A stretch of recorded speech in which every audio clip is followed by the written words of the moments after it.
Yo, what's good, y'all? Welcome to the first episode of Camera Culture. This is where we talk about leaks, rumors, anything that is about to happen or has happened that needs a discussion that affects us in the filmmaking and creative space. I'm gonna talk about it on this series. I watch a lot of these for sneakers pretty much every single week, and it just keeps me in the loop. So I'm like, yo, it would be really dope to have something like that for filmmaking. Make sure you guys head down to the comment section and let me know if you have any leaks or any rumors of filmmaking gear that's on the rise or something that just dropped that you think that I should cover in the next episode. I'm gonna start this episode off light and talk about some things that are already out that I just haven't had an opportunity to talk about. The first of which is the Canon EOS R6. Now this is available right now on B&H Photo. The R6 announcement came out a couple of weeks ago. I didn't have time to talk about it. Canon didn't send me one. They never send me anything. Come on, Canon, I use a lot. Show love to your boy. But I guess I can kind of talk about how I feel about this camera right now. This thing has a couple different improvements that make it better than the original R6. I have an R6.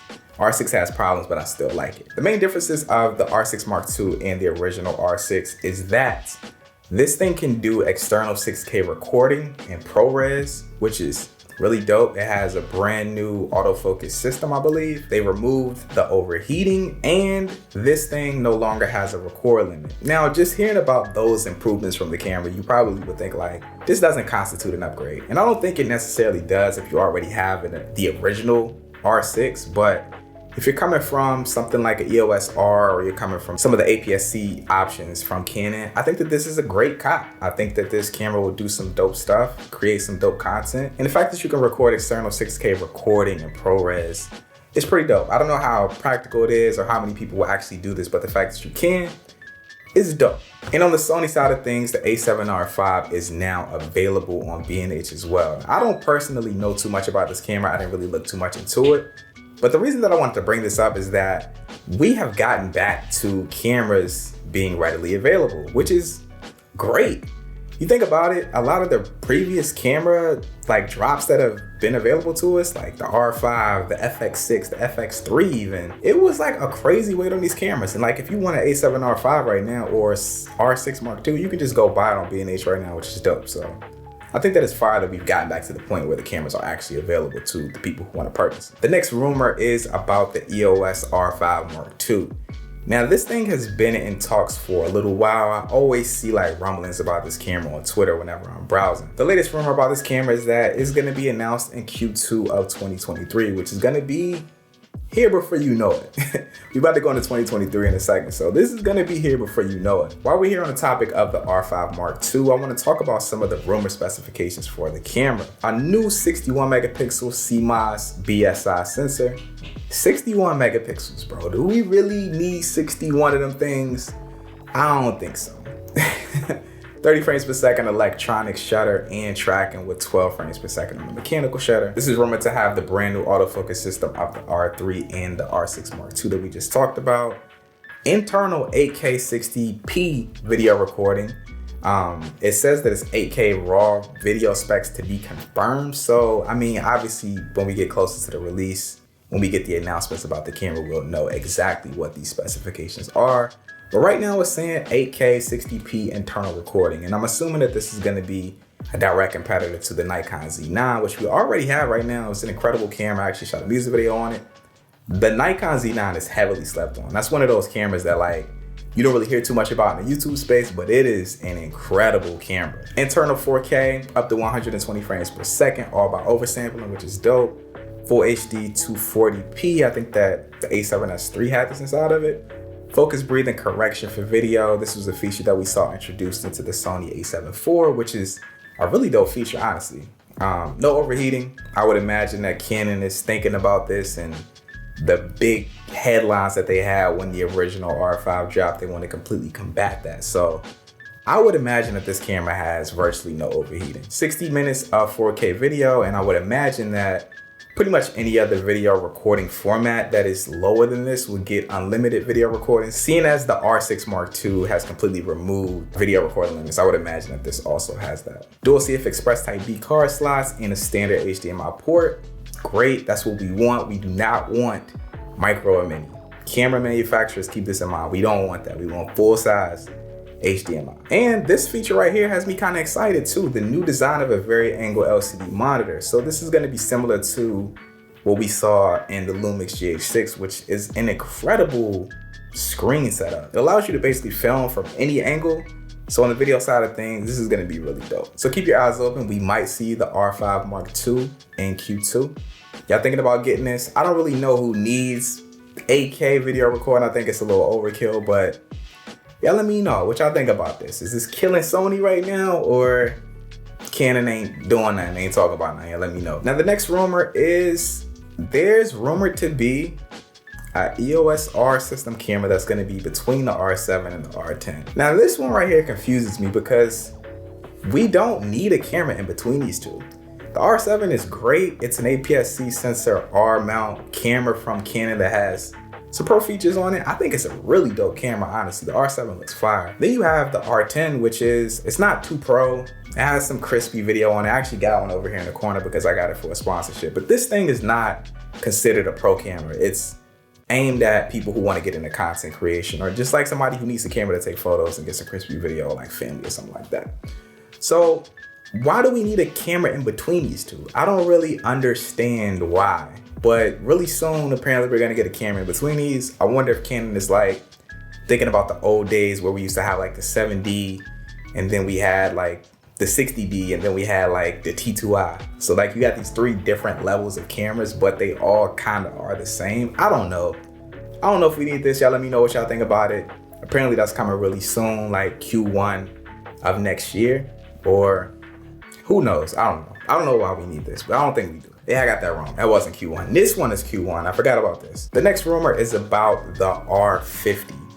This one is kind of exciting because the M50 from Canon had a lot of hype around it. Like, people love the M50. And apparently Canon is looking to refresh this model with the brand new RF mount system. And it's actually gonna be like RFS. So if you think about like the M line they had, you know, EFS lenses, they're gonna launch aside this camera some RFS lenses, I would imagine, like a kit lens and maybe like a cool prime or something along those lines. But this camera is rumored to come like Q1. I don't really have too many specifications on what this camera is going to be able to do or what Canon plans on adding to it, but the EOS R50 is looking like it's going to be announced in February of next year. Very soon, we're going to be hearing some talks about this camera. I'll make sure to try to get it in hand and do some content on it or something like that, but we got this coming really soon. The next one is not a rumor. This is actually out. The brand new Rode VideoMicro II is out, and I wanted to cover this because the VideoMicro from Rode version 1 is such a staple in the creator community because it's cheap, it provides really good audio, it doesn't need a battery, and they're like available everywhere. So they refreshed this model. It looks like this model has a much better shock mount. From version 1, if you've ever had one of those and seen them, you know, like the shock mount wasn't that good. Like the microphone would lean over and hit the camera sometimes if you didn't correctly mount the wire to the mount for the microphone. A lot of people didn't even know you needed to do that. It looks like they've heavily improved on the shock mount. This still comes with the dead cat. It also comes with the phone windshield. Everything that we know and love about version 1 just refreshed and better in every single way, I'm assuming. This is out right now, $79. Link down in the description if y'all want to pick it up. Of course, affiliate. I need some money, all right? But if you want to pick it up, it's going to be a link down in the description. Now, this next thing, I don't really know too much about this brand, to be completely honest with you, but this has me excited because I've wanted a lens similar to this for a really long time. So a brand named TT Artisan, I've never really heard of them. They have made an 11mm f2.8 fisheye lens for Canon EF and Nikon f-mount cameras. And I believe that this lens has already existed in some of the other mirrorless options, but the reason why this has me excited is because I've wanted an ultra wide lens for a really long time, but I just didn't really want to pay a lot of money for this. This thing is coming in at $215, which is like unbelievably priced. I wouldn't expect this to be the most crisp thing in the world. It's probably gonna have a ton of distortion, but I love this for music videos. I've been thinking about getting a lens like this for a really long time, just for stylistic shots, so like super wides on gimbals. And I think I'm gonna pick this up and actually do a review on it. 215 bucks, you really can't beat it. And if you have Canon EF like me, I actually use the C70 with a speed booster, and even on my R6, I use the EF adapter. I basically have like all EF lenses. So this is like dope for me. Like, I don't want RF lenses yet. So yeah, I'm gonna pick one of these up. If you're interested in the super wide angle lens, this looks like a really dope option. Now I'll make sure to put up on the screen right now. This is available in mirrorless options. Here are a couple sample images from the lens. You can see these photos look fire. They are bending on the ends. They are super distorted, but I think that that's the purpose of a lens like this. You want to have very unique perspectives on certain things. And I think that this will work really well in the kit. Y'all probably gonna see this sometime soon on the channel. Now, this next thing right here is taking over the internet. I know every single one of y'all have seen somebody on y'all timeline with AI generated photos and images of themselves. They've used them for banners, they've used them for AVs. This app right here has completely taken over Apple's App Store and has been the #1 application over the past 2 weeks. This app called Lensa AI. I wanted to bring this up because I haven't really had an opportunity to talk about AI art. And I think that this is a great opportunity to just kind of just give my perspective and also tell y'all that y'all can go do this. I personally haven't done this yet because I don't really know how I feel about AI art. Like, I like the fact that this technology is incredible. It's dope. This technology is like mind blowing. But I don't really know how I feel about it in the aspect of what it's gonna do for designers, illustrators. The fact that brands might not have to pay thousands of dollars for illustrators to do brand work for them. They can just pay 20 bucks and type in some code or type in some keywords and just have AI make something that looks amazing. I don't know, man. I don't know how I feel about that. But this app, Lensa AI, basically what you do is you upload 10 to 20 photos on the app and then you pay like 20 bucks, I believe. It generates a couple different photos that you can do whatever you want with. Also just heard that Adobe Stock is allowing AI images generated on specific applications to be uploaded and used on Adobe Stock, which is crazy. I don't know how I feel about AI, man. Y'all let me know. I'm a little shook.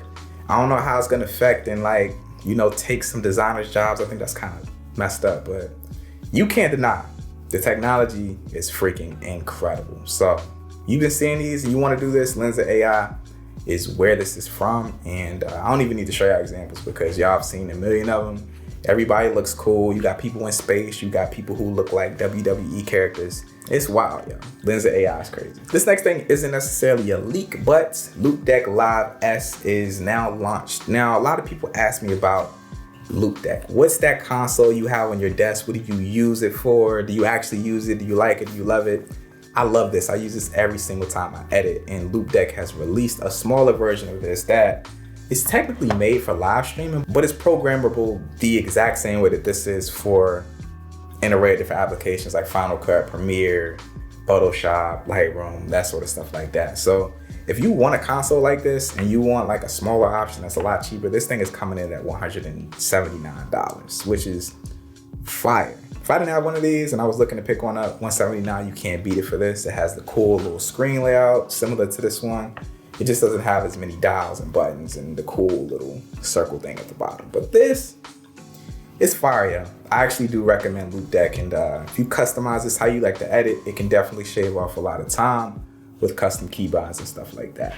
And this next leak is coming from DJI. The first images have leaked for the upcoming DJI Mini 3. Kind of confusing because there's already a DJI Mini 3 Pro. I'm sure a lot of y'all heard of that. It's an incredible drone, but now it's DJI Mini 3 that's not a Pro. So this is gonna be an upgrade to the DJI Mini 2.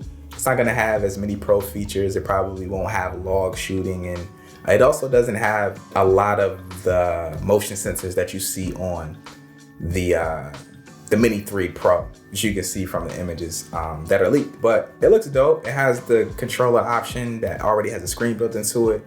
I like the idea of having one of these. I haven't had a drone in a really long time. I actually sold my drone a couple of years ago. I don't think that this is the drone that's gonna get me on board, but I do think that this is gonna be a great option for people who wanna get into droning. So these are some of the specifications that are shown on an official DJI retailer website that apparently uploaded this too early. And it says that the delivery for this is the 9th of December. So I don't really know what that's about. I don't know, maybe that's when it's gonna be unveiled, I don't know. But the specifications here show that this is under the 250 gram payload limit, so it doesn't need registering with the the flight thing. I don't know what it is. FCC, I don't really know what it is. But 4K HDR video. This is gonna be able to also do vertical video recording like we saw on the DJI Mini 3 Pro. It's gonna have intelligent features. I'm assuming it'll have like the features where it can track you. It can do like the pre-made movements where it circles around you, flies away from you, stuff like that. It's also gonna have a fly more kit, which we see with pretty much every other drone. And that's just the very vague list of features. We'll see this announced sometime soon. I'm assuming the fact that this says it's gonna arrive on the 9th.